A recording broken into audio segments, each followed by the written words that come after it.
Ladies and gentlemen, good day and welcome to the Chemplast Senmar Limited Q3 FY2024 earnings conference call. This conference call may contain forward-looking statements about the company which are based on the beliefs, opinions and expectations of the company as on date of this call.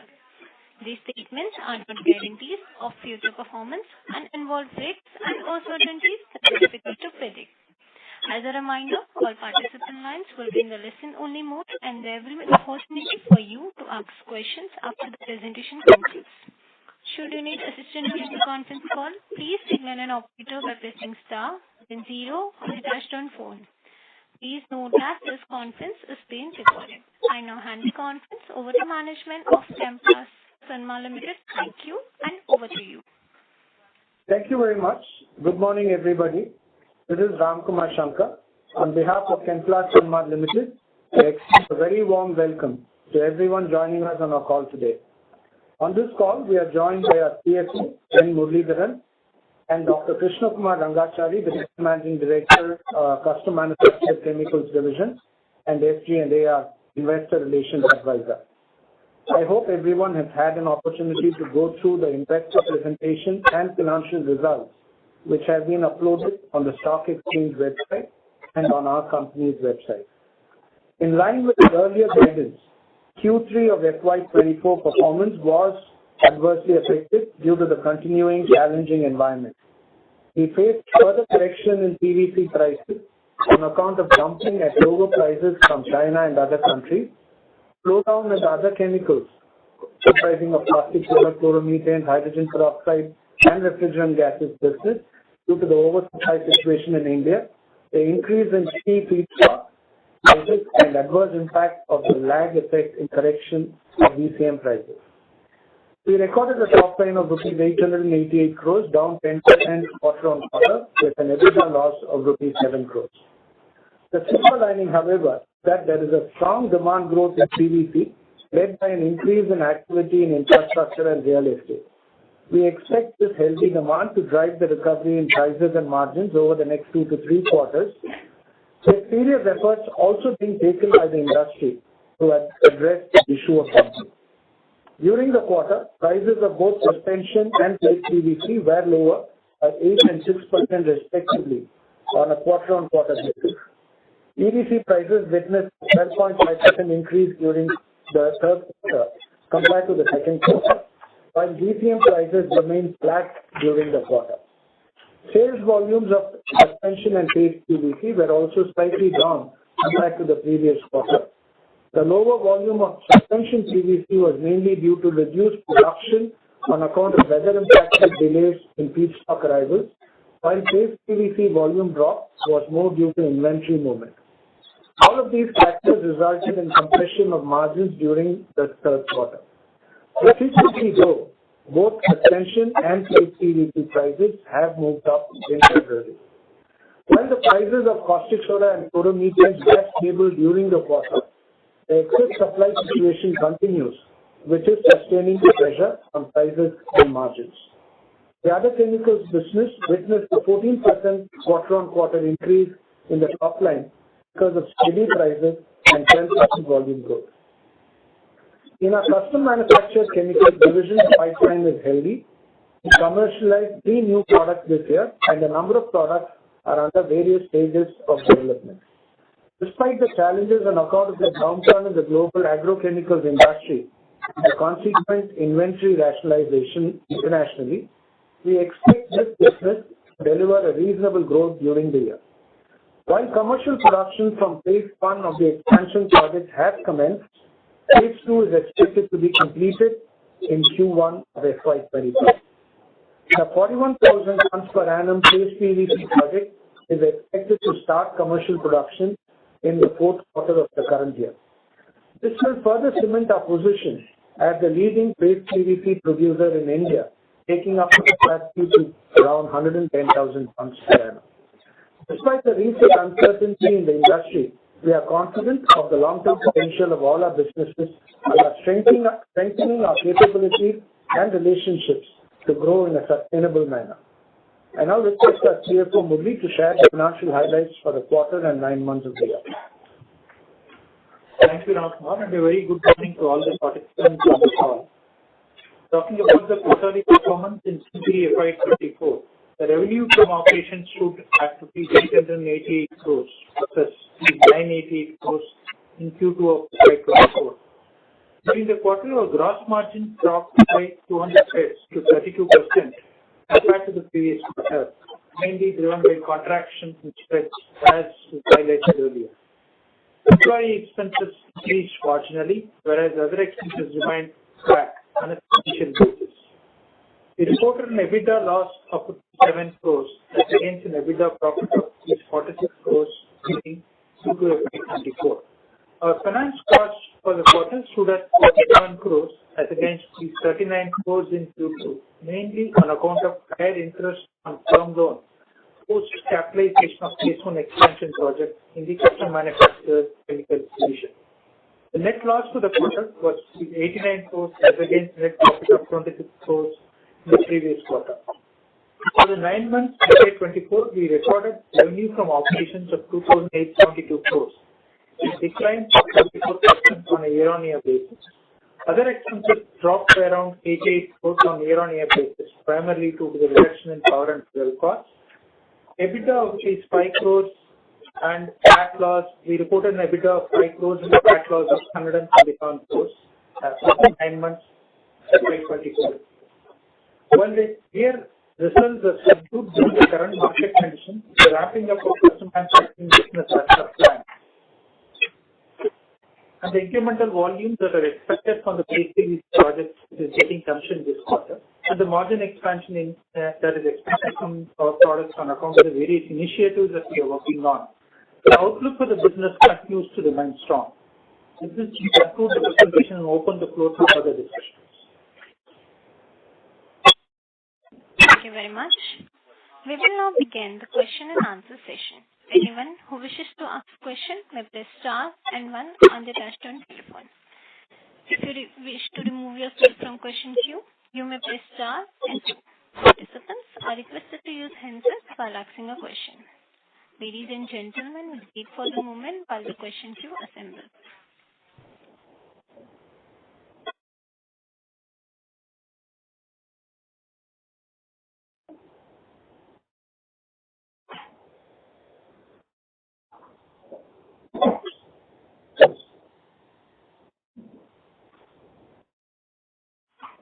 The first question is from the line of Kirtan Mehta from BOB Capital Markets. Please go ahead. Thank you, sir, for this opportunity. In terms of the results, shows quite significant pressure on the margins this quarter, the way you elaborated, primarily from the price increases as well as the delayed lag impact. So how much of the lag impact will reverse in the next quarter? While I do understand that the margins could remain muted over the next 3 quarters, but how much of this lag effect will please reverse during the next quarter? All right. Morning, Mr. Mehta. This is Ramkumar. The next quarter, directionally, we expect that the next quarter will be definitely better than Q3. We have, like I mentioned in my opening comments, seen an increase in PVC prices in February. But it will not be, in absolute terms, it might not be very significant. We expect a significant recovery more from Q1 of next year, which is when we will start seeing the impact of current uptrend. The bigger question that we need to address is the question of dumping and to ensure that this dumping is arrested.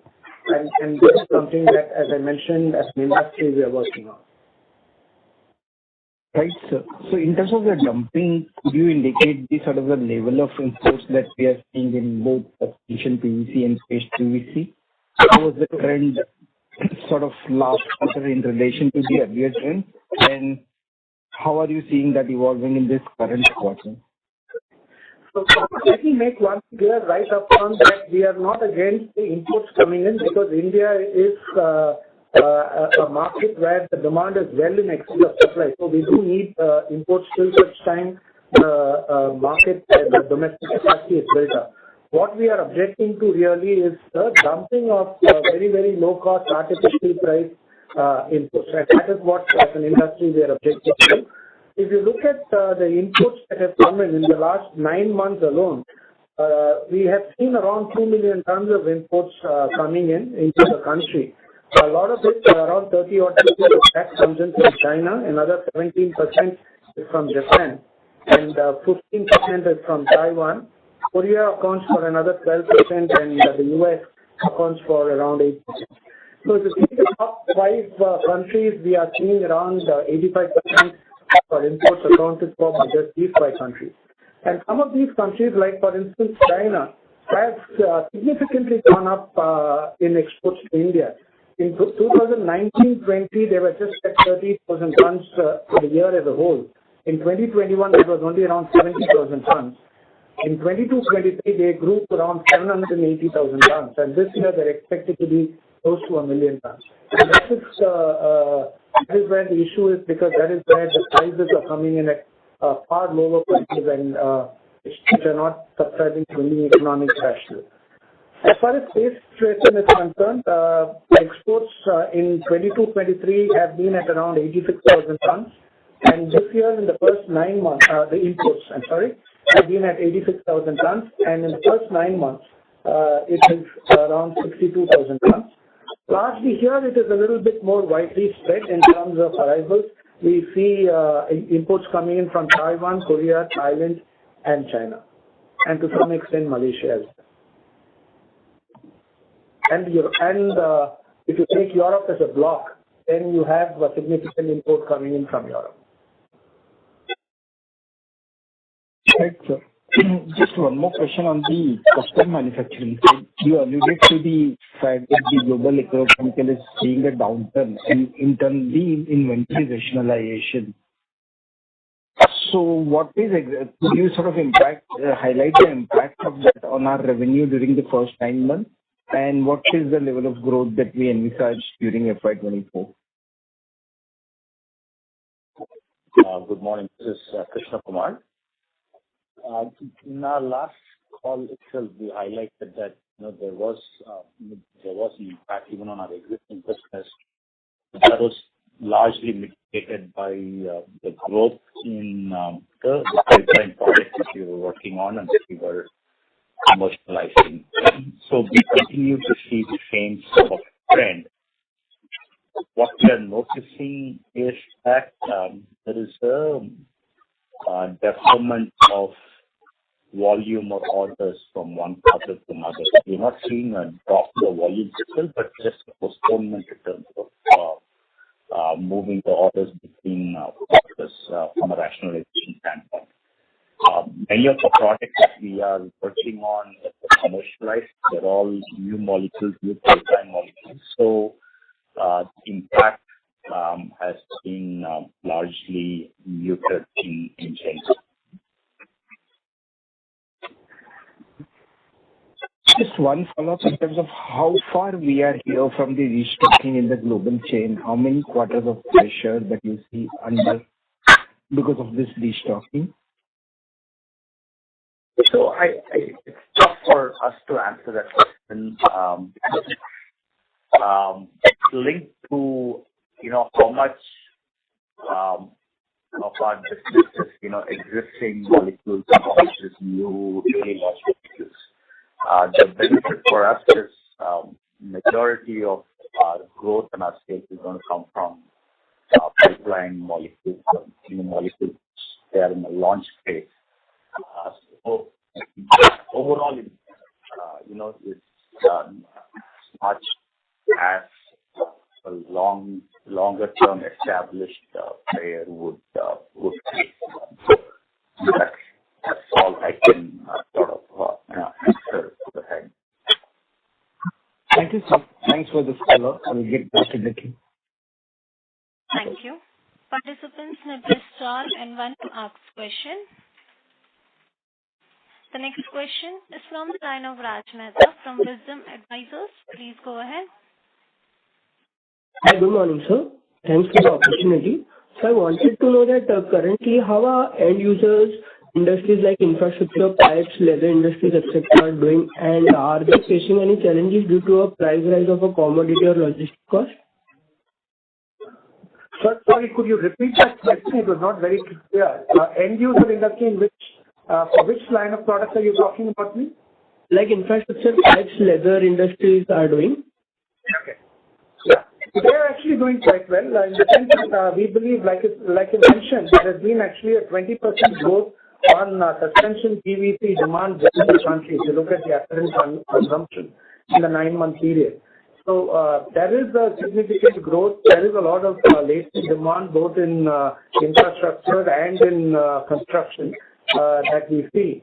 And we believe that the end use sectors are quite healthy and they will be growing. Of course, there will be one particular government project coming to an end, but then further projects have been announced.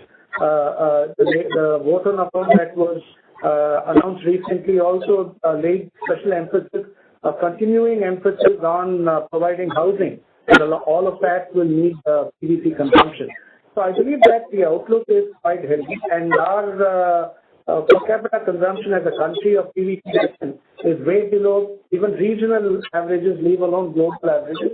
We are below 3 kilos per person, whereas if you take China, it is above 12. And even Southeast Asia and comparable countries in Latin America, etc., it will be anywhere from 6.5 to 8. So I believe that demand in India is still nascent and there's a lot of room for further growth. Got it, sir. But are they facing any challenges due to a price rise of commodity or logistic cost? There is not much of a challenge that I see in that sense. I think as you can see, PVC prices have been inordinately pressured and they have come down. So our end-use industries would not have any need to complain about any high prices as such. They have been enjoying the benefit of these low prices. So I do not believe that there is any great challenge there. Got it, sir. And my last question was, how has agrochemicals industry put pressure on our business? Like, do we expect similar pressure on our customs business? Krishna, would you like to take that? Yeah, I didn't understand the question. You said agrochemical pressure on our business, yeah.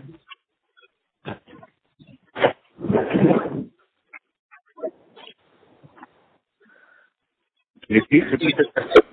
Yeah, how has agrochemical industry put pressure on our business? Do we expect similar pressure on our custom business?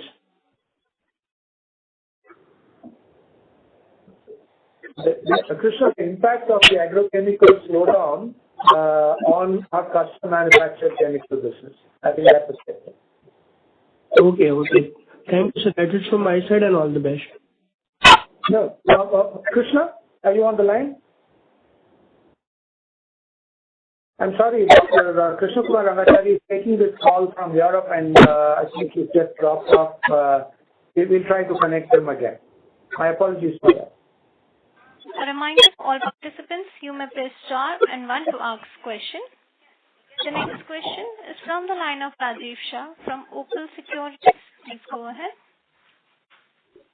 Hello. Yeah, am I audible? Yes. Yeah. Hi, sir. Thanks for the opportunity. So I had a few questions. My first question is, have we seen any impact due to the crisis? I mean, how much have I been impacted by that? The Red Sea crisis have our exports to, Europe have they been affected? No, not really. We have not seen any challenges in terms of on account of the Red Sea crisis in terms of our exports. As far as the imports are concerned, we don't have any immediate shipments coming to that side, and to that extent, we are reasonably good. Just to give you some color on that, we do have, in some of our other businesses that are, outside of the listed company, there are shipments going that side, and we haven't seen any great impact there. The attack seems to be a bit targeted and sporadic and not really very widespread. Understood, sir. Thank you for the detailed answer. My next question would be, what would be our revenue target for the next 3 years, and what kind of growth are we targeting? And just to follow up on that would be, what would be our sustainable margins targeting for the next 3 years? I got the first part of your question, which is about the revenue target for the next 2 quarters. The second part was not clear. Sustainable margins going forward. Sustainable EBITDA margins.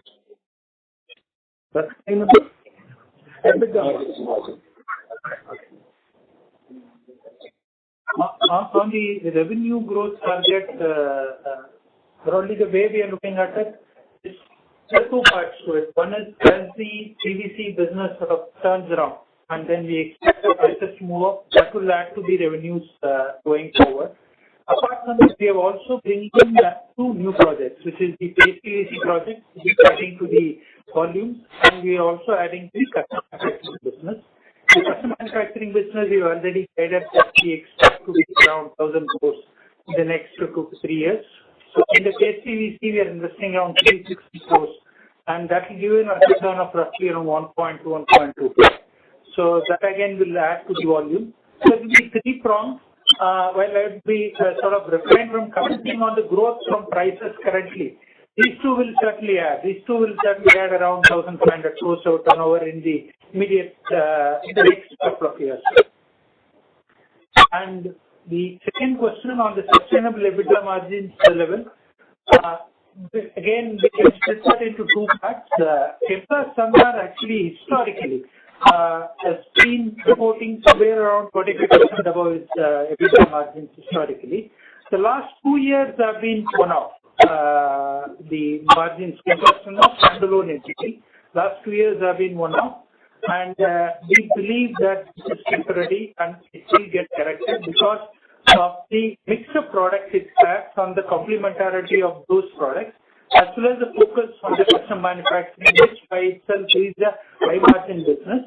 We believe we will be able to sustain these 25% EBITDA margins in the coming years. May not be in the immediate year, but going forward, that will be a sustainable EBITDA margin.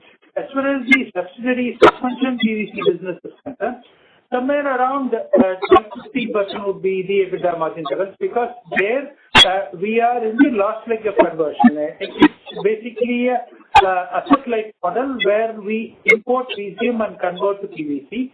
The return is quite high. It's almost 5 times.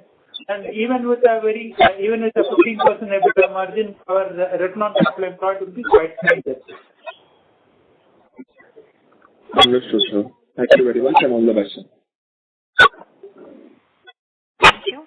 A reminder to all participants, you may press star and 1 to ask question. The next question is from the line of Rohit Nagraj from Centrum Broking. Please go ahead. Thanks for the opportunity. So my first question is on custom manufacturing.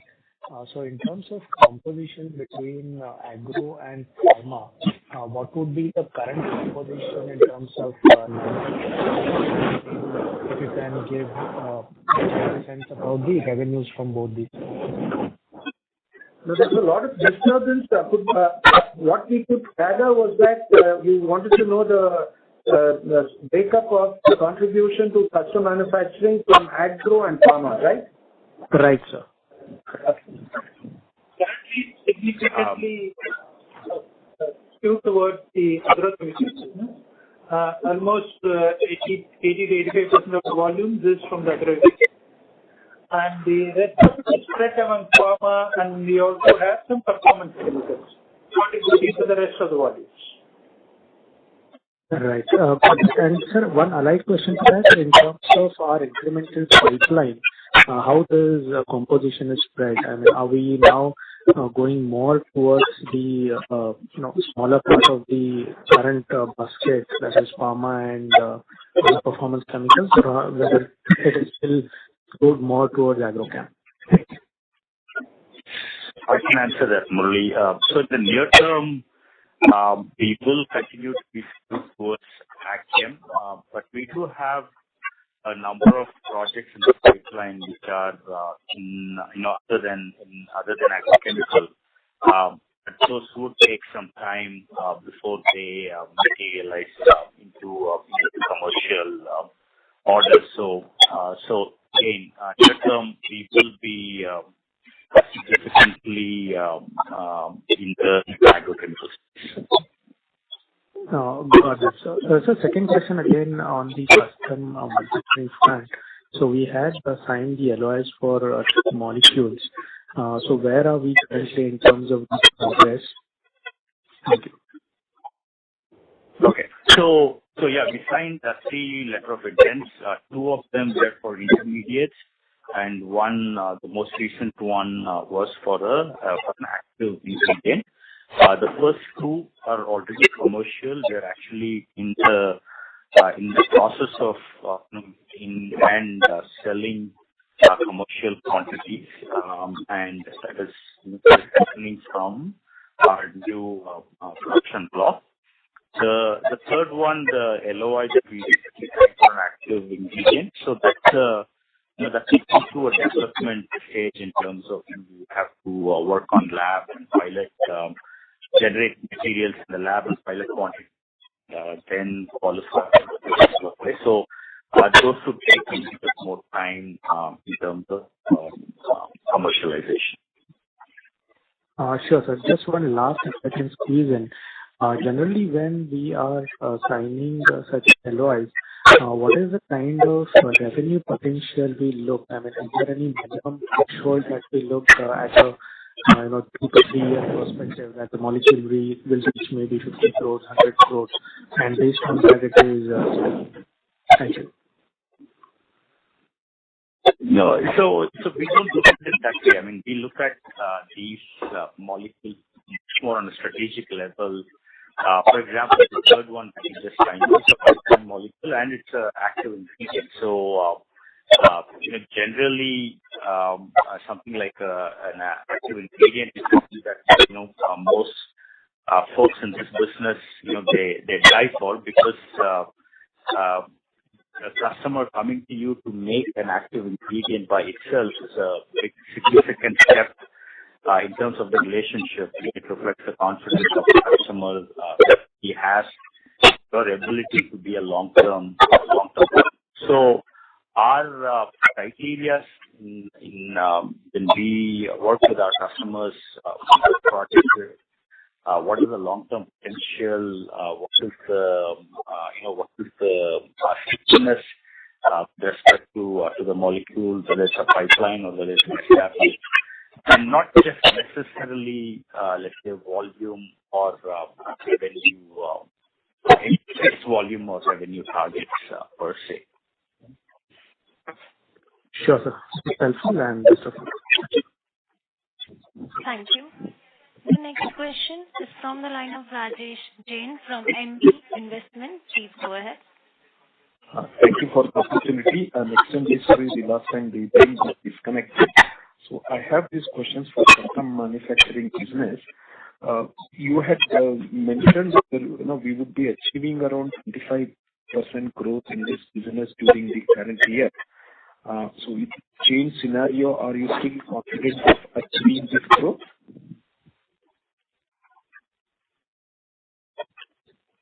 So this is Krishna here. Yeah, can you hear me? Yes, sir.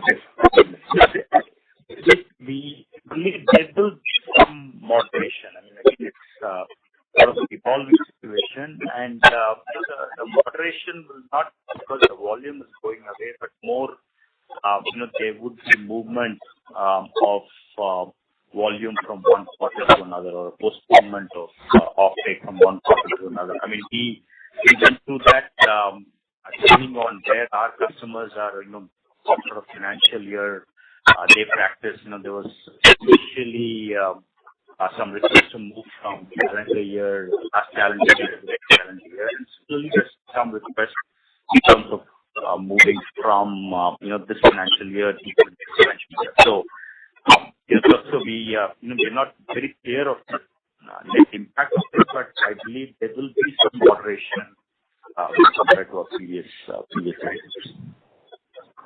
Fair enough. Sir, my second question is, you had mentioned that the 3 LOIs that we have received are signed will able to take up the new capacity that has come up in the phase. So what my question is, how much time it would take to ramp up to full capacity under the current scenario? And if you would guide us, how much revenue we can expect from this phase one capacity?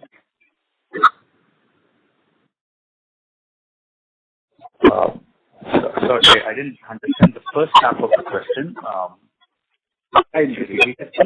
Yeah. So you had mentioned in the earlier parts that the 3 LOIs that we have signed up would take up the new capacities that have come up in the phase one. So what I wanted to know was, in the current scenario, how much time would it take to ramp up to full capacity utilization? And as and when it is done, how much revenues we can expect from this phase one capacity? Yeah. No, good. So no changes from what we had indicated in prior calls, and Murali mentioned also in today's call. The 2 LOIs that we signed, out of the 3, the 2 are linked to phase one capacity. The first 2 that we that we've talked about in the past, and we are still confident that those 2 will ramp up and steady state within the next 2 to 3 years. We will sort of fully utilize our phase one capacity. And our thinking again is that this would get us to a close to 1,000 crore turnover over the next 2 to 3 years. So that is where we are. Phase 2 is going to be commissioned. I mean, it's progressively being handed over. The assets are being handed over. So we expect completion of phase 2 sometime in the first quarter. And we have projects in the pipeline that we are working on that would be housed in phase 2 the capacity. So we will have more updates on that when we have clarity on when the pipeline moves towards commercialization. So a small follow-up. You mentioned that 1,000 crore turnover in the next 2 to 3 years. So is it that you're saying for the entire custom manufacturing business, or is it from the phase one capacities only? What we are referring to as 1,000 crore is broadly from the custom manufacturing business. For the next 2 to 3 years, we'll be hitting a revenue of at least around 1,000 crores. Correct. Okay, fair enough. Correct. So now, after completing this phase 2 expansion, do we have any more space at the current location to expand in future? Yes. We have enough space available in the existing site to additional production blocks. No concerns about that. So, like the one what we have done phase 1 and phase 2, that extent we can add more capacities. All I can tell you is at least more than that. So, fair enough. Okay. So my last question is, now that you have given an indication that maybe in 2 years, this custom manufacturing business itself can reach 1,000 crores of turnover, is there any thinking in the management to demerge this business and separately list it out? Sir, those are more strategic questions. We will address them. Right now, there is no such plan. Thank you very much, sir, and wish you all the best. Thank you. The next question is from the line of Ashwini Agarwal from D-Meter Advisors. Please go ahead. Good morning, sir, and thanks for the opportunity. The question I had was on CapEx. Once this phase 2 CapEx gets over on the custom manufacturing and your phase 3 CapEx gets over, how are you thinking about the next 2 years from a CapEx perspective? And linked to that is what is the debt position of the company on a gross basis as of 31st December? far as the CapEx is concerned, these projects will get executed in the next quarter or so, by Q1 of this year. And as we had indicated earlier, we are evaluating two projects, one on the PVC side as well as in the custom manufacturing growth. And as we had mentioned earlier, our first preference for capital allocation would be towards custom manufacturing, and that is an area of growth. So once we have visibility for almost 60% of the phase 2 capacity, we will sort of go ahead and announce next phase of expansion. So that will happen in due course. And that we do see continuous growth in the custom manufacturing business in the coming years. And as far as the PVC is concerned, like we indicated earlier as well, we are in discussions with various strategic players for tying up the required feedstock. And once we have comfort around that feedstock, we'll look at the expansion opportunities in that business. And the gross debt and net debt position as of 31st December? Gross debt position is 1,400 crores, 1,405, and the net debt position is around 650 crores. And one more question I had. So when you look at the custom manufacturing business, I mean, I was just thinking about what is the potential EBITDA margin? I mean, so some of these services, especially in the early stage, would be FTE equivalent, but when they go into LOIs and production, they're probably on a cost-plus basis. So how should we think about the margin on this 1,000 crore revenue which we are hoping to achieve in the next 2 to 3 years? I mean, will it be somewhere in the ballpark of 30%, which is what we've seen for the other companies? Is that, is there a number that you would like to think about? On the custom manufacturing business, normally on a contribution basis, I'm not getting the EBITDA margin on the contribution basis. We generally work on a 40% contribution level. I'm not talking just the variable cost, conversion cost associated with manufacturing the product, excluding the employee cost and the maintenance and other expenses, which are the fixed costs. If you exclude that, only on a contribution basis, we look at a 40% as the number. Then, I mean, that would be much lower than what we see in CSM, in the pharma and the alchem space, where contribution margins are somewhere in the ballpark of 50%. Would that be correct? So the EBITDA margins would be somewhere in the region of 18 to 20%. Generally, the agrochemical space, the margins have been range of EBITDA margins have been range of 23 to 45%. Contribution margins close to 40%. I think broadly we'll be there in the industry, Paralga. Oh, that's all I will do. So thank you so much and all the best. Thank you.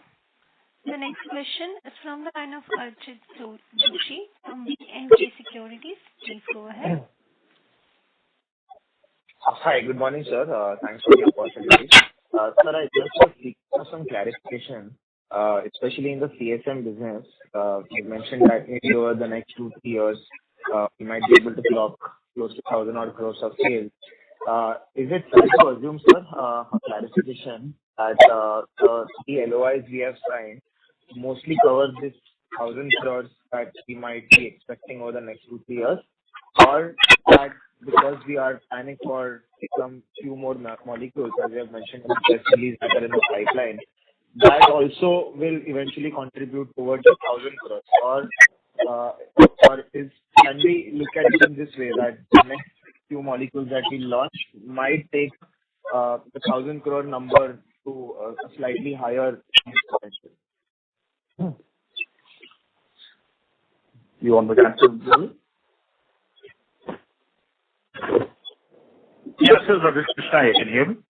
So what we as we again indicated, with the 3 letter of intent and what we have pipeline, we are reasonably content of the 1,000 crore. I think you best leave it at that point, rather than picking up between the letter of intent and the pipeline. We have a healthy pipeline, and we have reasonable visibility from these three letters of intent, and that forms the basis of our projection and confidence in getting to the numbers. Right, sir. So for now, we are just to the three LOIs which can potentially contribute.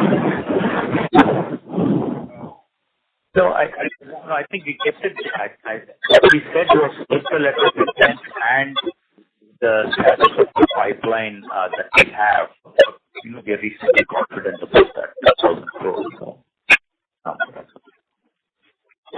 sure, understood. So just one more. If you can explain the competitive intensity around the global PVC industry, because I can see from your comments and from the press release also that something from China is rather prevailing even in the current scenario, and we've seen this happen over the last maybe 12-14 months. What is the sense that you're getting, and what might be the lead indicators according to you for this level of growth that is happening in PVC from China to alleviate it, which also might reflect into some positive pricing scenario going ahead? Okay. So, you're right in the sense that the Chinese situation has impacted this entire industry globally. In fact, China accounts for around 40% of the global capacity of PVC, and they also account for an equal percentage of proportion of the global demand of PVC as well. Unfortunately, their property sector, which accounts for around a quarter of their GDP, has not been doing too well, as we all know, over the last 1.5 years. And that is really what has pulled down their own domestic market for PVC. This has led to a lot of production of PVC out of China, which is coming out and hitting global markets and pulling down prices significantly.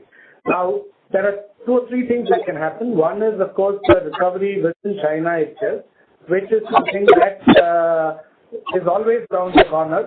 That is, the government there has been working on stimulus measures to, re-incentivize the property sector, which is very crucial to them. Nothing seems to have worked very well so far, but there is some kind of a recent measure that has been announced seems to be a bit more positive than usual, so we are waiting to see the impact of that. The second, of course, is the fact that 80% of the Chinese PVC capacity is based on coal, and it has obviously a much higher carbon footprint than the rest of the PVC industry worldwide. There's also the fact that they are bound by the Minamata Convention to reduce the consumption of mercury into the industry. Now, that is expected to have some kind of an impact on the capacities in China itself.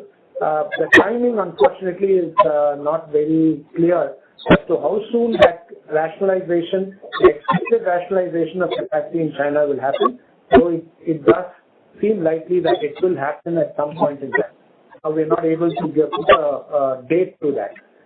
The third, of course, is what we spoke about. We are not waiting for all of this to happen as an industry. We need to ensure that the economic interests of producers within India are protected, because that is only good for further capacity addition and employment generation within the country.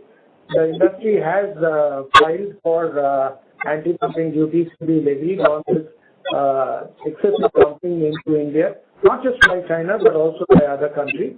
And we are pretty confident that these will start bearing fruit sooner than later. And third, it should happen within a quarter at worst. Sure, sir. Sir, another way maybe to put this entire scenario, would it be again safe to assume the concentration of Chinese capacities in PVC, like you mentioned, is more towards the carbide-based capacities? The cost arbitrage in terms of manufacturing PVC to that route is far better than the petrochemical route that Indian companies are largely party to. It's probably one reason why the level of production in China compared to maybe the rest of the world is higher, because the costs over there are lower. Maybe is that one reason that one can allude That used to be the case. You are right. When they set it up between 2005 and 2015, that used to be the case. But not any longer. Today, coal prices have also gone up, and environmental needs within China have also become much more stringent. And therefore, it is not as easy as it used to be to produce carbide-based PVC without mitigating pressures, which cost money. Therefore, I believe that the economic advantage that carbide PVC used to have over ethylene-based PVC, while at some point in time, depending upon the relative prices of, say, crude oil and coal, while that can still be a reality, it is not a permanent reality. It keeps changing with the relative changes in prices of coal and crude. And one thing we should not lose sight of is that 25% of the carbide PVC manufacturing capacity in China is based on bottle carbide, and they are the ones who are most susceptible to movements in the prices of coal and therefore carbide. So it is not a very cast in stone kind of an economic advantage that they have. Sure, sir. One last question. The general premium that we used to enjoy of paste PVC over suspension PVC, in terms of contribution margin, as you used to mention on the calls previously, has that sustained in this also, or there is some weakness on that front also? Maybe the $150-$200 premium, has that compressed, or what are your thoughts, sir? Paste PVC usually is at around $200-$250 more than suspension PVC, and that differential is still there. These are different products going into different end users. So, while the base, you may say, is that they are both polyvinyl chloride, but they are actually the last stages of finishing are very different. They go into very different end users as well. And the pricing is different. For instance, today, if you're talking about suspension PVC being around $780, paste PVC is around $1,025, $1,050. There is a difference. Understood, sir. Thanks a lot for answering all the questions, and all the best. Thank you. Thank you. Next question is from the line of Madhav Marda from Fidelity. Please go ahead. Hi, good morning. The question was just on the previous one, actually, on the Chinese carbide-based prices. Could you give us some sense in terms of how these prices have moved in the last 6 months? If my understanding is that some of these prices have come down a little bit. Is that understanding right, which is probably enabled a little bit extra aggressive by the Chinese players? Or have you seen these spreads for the carbide-based capacities coming down a little bit? If you could give some sense, that would be great. And my second was just on the profitability for some of the Asia-based PVC players in the Eastern Hemisphere. You also seem to be struggling a little bit. So some sense on when you think margins recover for the sector. Okay.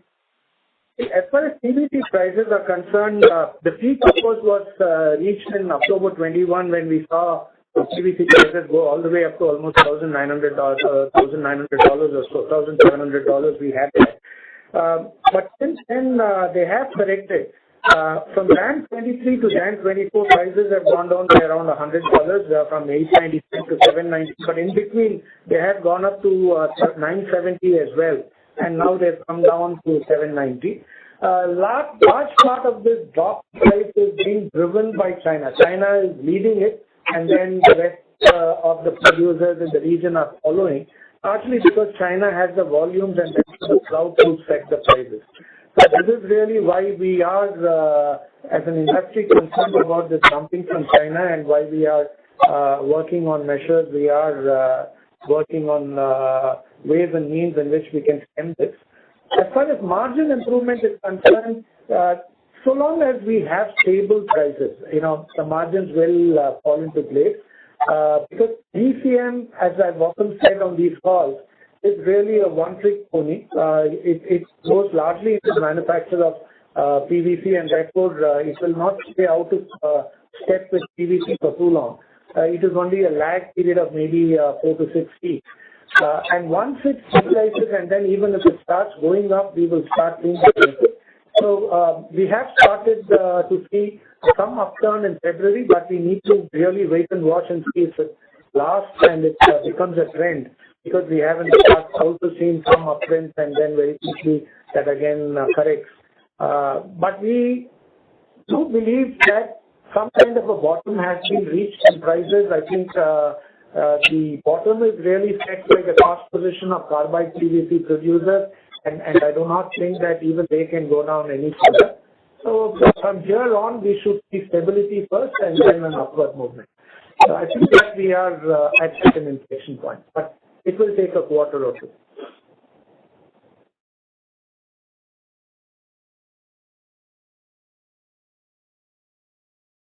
Hello? Hello? Yeah, my question has been answered. Thank you. Thank you. The next question is from the line of Prolin, an individual investor. Please go ahead. Yeah, hi team. Thank you for taking my question. So a lot of questions have been answered on the CMO part. My questions are more pertaining to your core PVC business. And taking the question of previous participant a little bit forward, what we have seen in other industries is that because of this fall or this Chinese dumping, there are some capacities which are facing existential issue, maybe on a temporary basis or on a kind of basis because of their balance sheet not strong enough, their cost of production being very high. So are we seeing any instances of such kind of things happening, either in terms of some of the domestic competition that we face or in terms of even the international competition that we face? And just a link to that, what we're also seeing in other industries is that in China, after COVID, there have been a lot of new capacities of chemicals which have come up. Is that the case also for PVC, or it is just incremental quantity which they have not been able to, supply, or the domestic market is not capable enough to take that is done, or there is a incremental supply which has also come up because of the additional capacity? So first would be these two questions. So actually there are two parts to what you've asked. One is on the operating rates of existing plants, and as a subset whether there are any closures that are there. And the second part is on capacity additions in the last 2 years across the industry globally. As far as operating rates are concerned, you're right. In countries like China, which have excess supply as compared to their own domestic demand, the operating rates have come down to some extent. Not all the plants are running at 90% or 95%. This is true of not just China, but also equally of countries like the United States, where there is significant overcapacity. But by contrast, in India, plants in India are running at 6, except where some have some technical issues, but no plant has reduced operating rates because of inability to sell. All of us, in fact, our inventory is less than half a day's production. Given the extreme undersupply in India, selling PVC is not a problem. So we do not have any reduced operating rates in India. So that is all. Just one more question. Sorry, just to add to that, not just operating rates, I was talking about the profitability as well. I mean, do you see that because of profitability impacting some of these competitive capacity, will there be some closures going forward? Just to add to that question. Going forward, I do not think there will be closures in India because India, like I said, has only 1.5 million tons of capacity against a demand of 4 million tons. So I don't see any closure in India. What is going on is really temporary. We believe that it will recover, and hopefully if the dumping is arrested, then we will start seeing a very different story in India itself. Obviously, if you have this much of excess demand, that should augur well for the domestic industry. It is only a question of the dumping that is holding us back. As far as permanent closures are concerned, we've not seen any major permanent closures anywhere. One or two are being spoken of, but not in India, outside of India. We need to wait and see whether they actually pan out that way. As far as new capacity in China is concerned, there is no new carbide-based capacity that's coming up. There has been in the last couple of years some new ethylene PVC capacities that have been put up, but even that building was all what was announced 4 years back or 5 years back. We believe that current cycle of building is coming to an end by the current FY2025, and after that there is nothing really new that has been announced yet. The only new capacities that have been announced are within India. Great. Thank you for that clarity. The second question would be again, how you define your specialty chemical, and there are two segments there. One is the paste PVC and the second is the CMO part. And I mean, as you have answered adequately on the CMO part, my question to you would be on the paste PVC and our definition of that as a specialty chemical. So is it only realization due to which, or margins due to which we call it specialty chemical? So what I want to understand was that how difficult is it for our customer to switch from we being a supplier to a competitor who is offering at a lower price? It is quite difficult. I would not say anything is impossible, but it is quite difficult. In fact, these are all products that are specced into the formulae of the customer's product. And having dominated this industry in India for the last 55 years, we are part of that product spreadsheet for most of our customers. And that is one reason why even today we command a premium over import parity with every customer that we have. And that is something that is, the quality of the product, the proven quality, as well as the fact that this fits their requirements that's there. It is not that easy to change. Sure. And this would be for just paste PVC or also for suspension PVC? This is only for paste. Suspension is a commodity. Suspension is a commodity polymer, and it is not. There is no such specing in, etc. Understood. And you mentioned that in suspension you have an asset-light model since the low asset turns are high, right? I mean, and that's why you make ROCs which are decent. So does that mean that we don't take any commodity risk there, or that's how it works? I mean, what I was trying to understand is that even in an environment where there is dumping happening in the overall PVC industry, because of our being an asset-light model, do we still make decent ROCs in our suspension PVC business? We will make decent ROCs there once price is settled down. The volatility is really what is hurting us. If there is an increase in 1 month, then a decrease in the next 2 months. Every time it decreases, then on the, whatever we have in stock of the feedstock as also what is on ships coming in here to India, we tend to lose out on those. That is really what has been hurting us a lot over the last 18 months or so. The minute we have stability and even a minor uptick, I think we will start to see our returns come back. But yes, the asset turn, because it's an asset-light model, the margins per se would be lower, but the relative margins would definitely, the return on investment would be higher. Understood. So just to conclude, what I understand is that for suspension PVC to be profitable, we need a stability of prices. Even if they are stable for next 1 year at the current level, we would be making profits there. And for our paste PVC, it's the upside or, some upward movement in prices that we are expecting for us to improve the profitability. Is that a fair summary of your answer? That's a fair summary. And of course, the arresting of something would help us in terms of the overall margins. That's fine. That's it from my side. Thanks and all the best, team. Thank you very much. Thank you. Next question is from the line of Rahul Shah from Crown Capital. Please go ahead. Hi, sir. Good afternoon. Just one question. So, these two major investments, one is specialty paste PVC and one is custom manufacturing. So the investment outlay which you've given.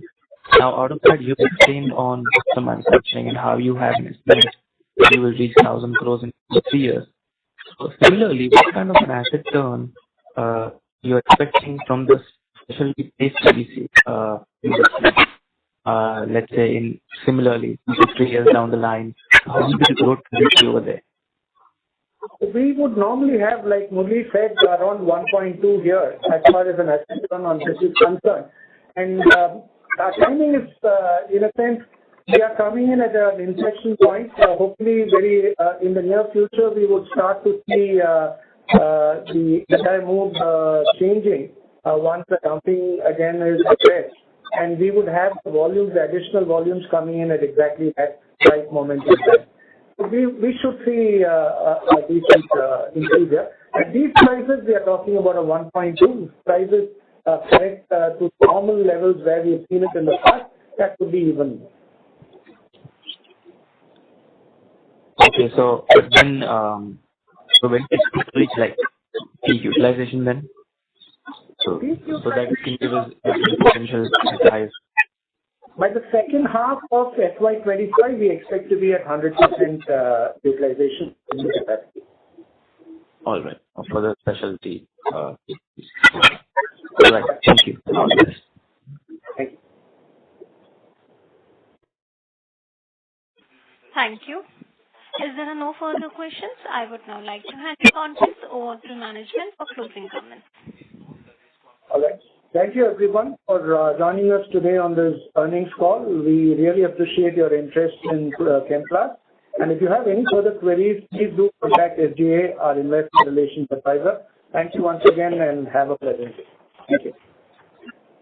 Thank you. On behalf of Chemplast Senmar Limited, that concludes this conference. Thank you for joining us, and you may now disconnect your lines. Thank you.